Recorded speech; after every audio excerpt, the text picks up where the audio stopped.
नौजवान रोजगार नहीं पा रहा है, महंगाई से मेरी बहन परेशान है, रो रही हैं, गैस का सिलेंडर क्या कुछ नहीं मिल रहा है। और मोदी जी चुनावी मंच पर आकर भैंस, मंगलसूत्र चुराने वाली बातें, हिंदू मुसलमान की बातें कर रहे हैं।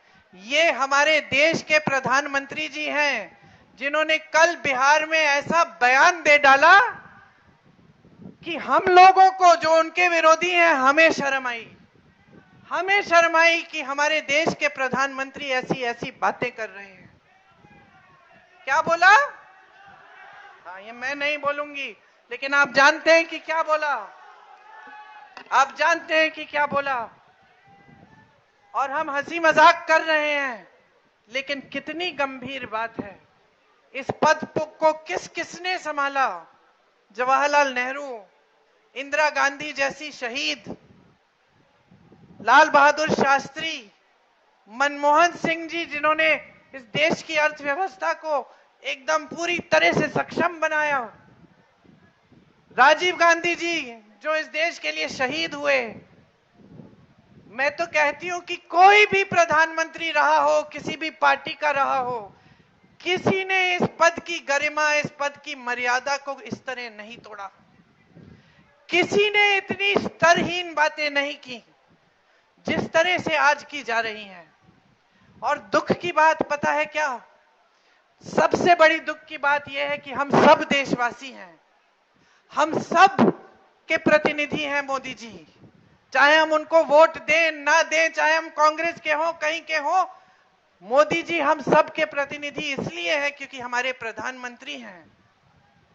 हमारी समाज की एक गरिमा है, हमारे देश की एक बहुत पुरानी परंपरा है, हमारे धर्म ने सिखाई, सभी धर्मों ने सिखाई, जितने भी धर्म हमारे देश में हैं सभी ने सिखाए।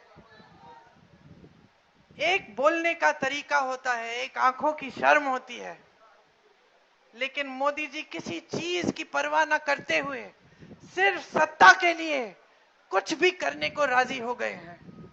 और हम सब देशवासी हैं, हम सब देखकर चौंक रहे हैं कि कितना स्तर गिराएंगे, इस पद की कितना स्तर गिराएंगे। जो नेता आपसे कहते हैं कि संविधान बदलना चाहते हैं, कि आपके अधिकारों को कमजोर करना चाहते हैं, कि आपके आरक्षणों को कमजोर करना चाहते हैं, निकाल दीजिए इनको। ये इन्होंने आपको दिल्ली जाने से रोका जब किसान आंदोलन था, अब आप इनको दिल्ली से निकाल दीजिए। बहुत हो गया है बहनों और भाइयों, बहुत देख लिया है, बहुत सह लिया है आपने। याद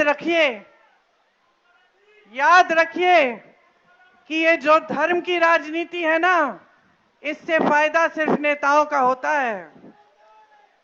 इससे सत्ता नेताओं को आसानी से मिलती है, इससे जवाबदेही घटती है, इससे नेता के दिल में ये बात आ जाती है कि भाई मैं काम करूं ना करूं, 5 साल बाद धर्म की बात कर लूंगा, वोट मिल जाएगा।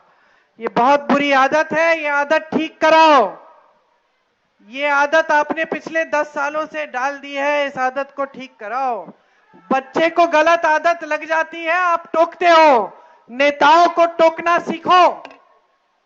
इस चुनाव में नरेंद्र मोदी जी और भाजपा को हराकर कांग्रेस पार्टी को भारी बहुमत से जिताओ और अपने देश में, अपने जीवन में बदलाव लाओ।